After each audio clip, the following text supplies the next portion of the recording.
Today, we're diving into something that's on a lot of our minds.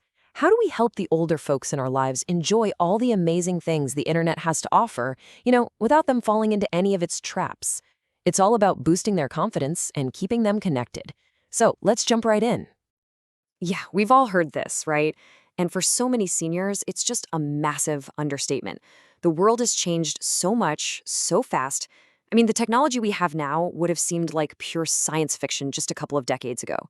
And it's that huge, rapid shift that makes this conversation so important.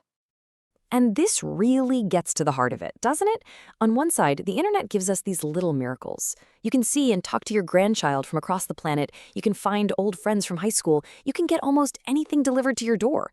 But on the other side, it's a total minefield of really sophisticated scams and privacy threats that, let's be honest, can be confusing for anyone. So let's talk about the scale of that minefield, because we're not just talking about some minor annoyances here. The risks are incredibly real, and they come with a jaw-dropping financial price tag. Just look at that number, $1 billion. According to the FBI, that's how much money seniors lost to online scams in 2020 alone. And that's not just some abstract statistic, That's real people losing their savings, their security, their peace of mind. So when you're staring down a $1 billion problem, where do you even begin?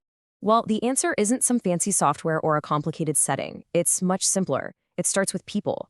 It starts with a compassionate conversation built on a foundation of trust. And how you frame this talk is everything. Seriously, this is not about policing them or taking away their independence. It's about building a partnership. Think about it. It's just like other conversations you might have about whether it's still safe to drive or how to manage medications. Online safety is just another one of those areas where you can offer support while totally respecting their autonomy. And this is absolutely crucial. You have to frame it this way.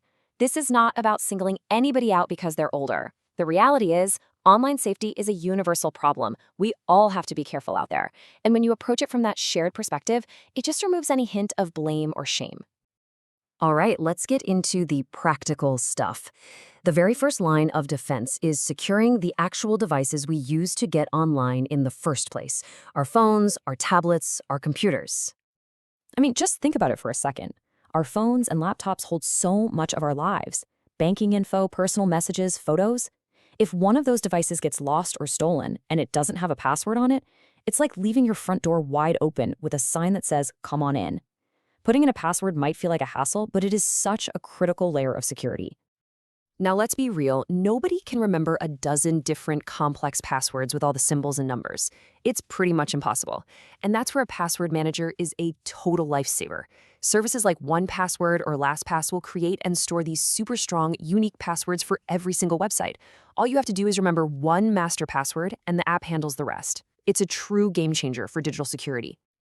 Okay, so our devices are locked down. Great. Now let's move on to the next major threat. Learning how to spot the common tricks and red flags that scammers used to try and fool us online. Oh yeah, the classic prize scam. I bet you've seen something just like this in your own inbox. Scammers absolutely love to dangle the possibility of easy money. So if you get an email promising you've won a prize, but you need to enter your bank account number to claim it, that is a massive flashing red flag. Real lotteries just don't work that way. This one is just plain cruel. It's often called the grandparent scam because it literally weaponizes love and fear.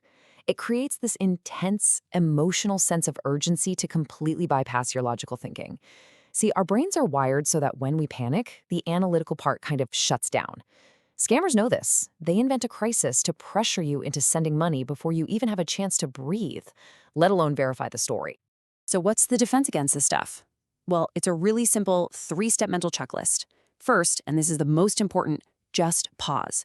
Before you click any link, any attachment, just take a breath. That one moment of hesitation lets your rational brain catch up. Second, verify. Is the email address actually from who it says it's from? If it's a frantic text, call the person on the phone number you know is theirs. And third, if there is any doubt in your mind whatsoever, just delete it. It is always better to be safe than sorry. Okay, so we're getting better at spotting the bad stuff coming in, but we also need to be really mindful about what information we are voluntarily putting out there, especially on places like social media. Think of your social security number as the master key to your entire identity. As a general rule, it should just about never, ever be shared online. The exceptions are incredibly rare, and they'd only be for highly secure, legitimate things like opening a retirement account with a financial institution you absolutely trust. No random company should ever ask you for it. Now, this is where scammers get really, really sneaky. They turn those fun little social media quizzes into a way to commit fraud. You know the ones, those cute posts asking about your first pet's name or the street you grew up on. Well, think about it. Those are often the exact same answers to the security questions that protect your bank account and your email. Answering them in public is like handing a thief the keys to your entire digital life. So, as we start to bring all this together, it is so important to remember what the real goal is here. It's probably not what you think. And that's it, right there. That's the core of everything we've talked about. The goal is not to make anyone afraid of the internet. It is the exact opposite. It's about building up their knowledge so that they can navigate the digital world with confidence because they know what to look for and how to protect themselves. By having these talks and helping them adopt these simple habits, we empower our loved ones. We're helping them use technology to stay connected with family, engaged with the world, and to live independently. We're turning a potential source of anxiety into a really powerful tool for a better, more connected life. So, I'll just leave you with this question to mull over. What's one small, easy step you can take, maybe even this week, to start this really important conversation? Maybe it's as simple as asking them to show you a picture of the grandkids on their iPad, and then just gently asking, hey, do you have a password on this thing? That one tiny step could make all the difference in the world.